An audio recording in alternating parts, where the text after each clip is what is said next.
Okay, so now we're going to find the total surface area of this trapezoidal prism. So originally we've got to start off with what are my bases, what are my non-rectangles, what are my non-parallelograms. So in this case, my two bases, the front and the back, are these trapezoids. So our surface area, we know total surface area is perimeter of the base times the height of the prism, and that's going to get confusing in this particular problem. All of this part of the problem is called lateral area. That just finds the area of the sides, even though we're actually finding the perimeter of the base in order to do it.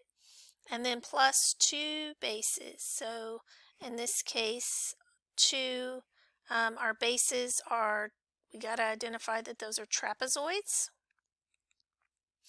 And so because they're trapezoids, that's how we know that this right here, 2 times area of the base, will be 2 times the area of the trapezoids. Okay, so I'm going to go ahead, well, no, I'm not. Okay, so let's start with the perimeter of the base. So we're looking for this blue distance here. The 7 and the 11 are given to us, but we don't know the other two sides of this trapezoid. We do have that 60 degrees, which I think they want us to use, so I'm going to indeed draw in and separate this into a rectangle and a triangle, because that gives me a lovely 30, 60, 90 triangle. Now, at first glance, I think, but I don't know any numbers on that triangle. But aha, we do, because we know that this distance is 7, which means 11 minus the 7 would be 4. So this would be 2 times 4 here, and this would be the 4 square root 3 spot, which would also be 4 square root 3. We could transfer that to the other side of the rectangle there. Okay, and I'm going to change this 2 times 4. I'm going to call that 8. How about? Okay, so using our 30, 60, 90 triangle, we were able to find the other two sides. So back to what we're going for here is the perimeter of this shape. So we're talking about 8 for the left-hand side plus 11 for the bottom plus 4 square root 3 for the right-hand side plus 7 for the top. Okay, now here's where this gets confusing. There are two different heights in this problem. We have both the height of the trapezoid, and then we have, that's a 2D height, and then we have a 3D height, the height of the three-dimensional prism. This height here is the 3D height. What is my distance between my bases, right? So for me, my distance between those trapezoids, my two bases, is that 10. That's my 3D height. Okay, now we're ready to do the area of the trapezoid. So first of all, trapezoid area, remember with me, that's base 1 plus base 2 all over 2 times the height. And this height, let me draw it off to the side. This height is a 2D height. This is the height of the trapezoid. Okay, so just to be clear, we are only honing in on this yellow trapezoid when we find this right here. We're not finding the area of the trapezoids. We're not finding the three-dimensional anything.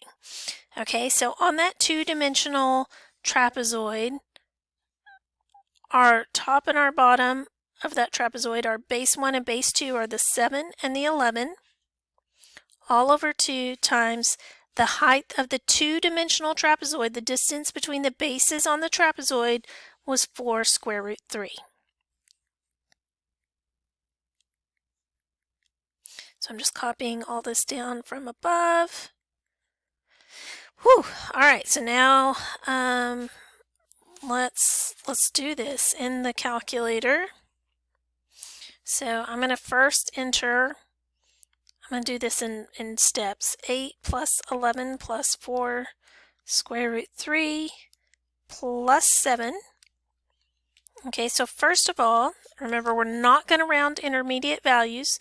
This is 32.928 ... times 10 plus these two 2's I'm going to cancel out.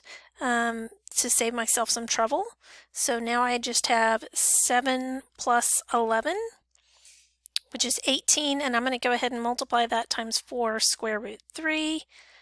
So I'm getting 124.707 ... All right, so now I'm ready to take 32.928, multiply that times 10, add the 124.707, and my final answer is 453.989. So to the nearest tenth, remember, we were rounding. If I go to the tens place, I look one place to the right, that's going to tell me to round up that 9. And the only way I can round up a 9 is if I round up the next whole number. So this is going to be 454, you can say 0.0 or 454, either way. I don't believe we had any units on this problem, so I'll just call that u squared.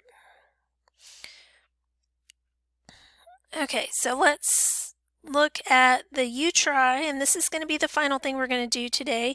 We'll pick up on the next thing next time. Okay, so if you will, pause the video, give this your best effort, and then come back and check your answer. Okay, so first of all, I've identified my two bases as the triangles. Those are the non-rectangles and the non-parallelograms. So to find the perimeter of my base, that's a Pythagorean triple. It's a 3, 4, 5. If you didn't know that, you came off to your side work and you did the Pythagorean theorem. You said 3 squared plus 4 squared equals c squared, and you got c to be 5. So my perimeter around this triangle was 3 plus 4 plus 5. My distance between the bases, between my triangle bases, was 6. That was my 3D height, my three-dimensional height, plus 2 times the area of a triangle is 1/2 base times height, and this is the two-dimensional kind of height, the height of the triangle itself. Okay, so 3 plus 4 is 7, plus 5 would be 12. 12 times 6 is going to give us, all this is going to be 72 here. Again, I'm going to do that math magic where we cancel out that 2 and the 1/2. Okay, and then the base of the right triangle is 3. The height of the right triangle is 4. So we're basically talking about 72 plus 12. Which gives us 84 meters squared. I hope that's what you got. The code word for today's lesson, let's make that, how about prism?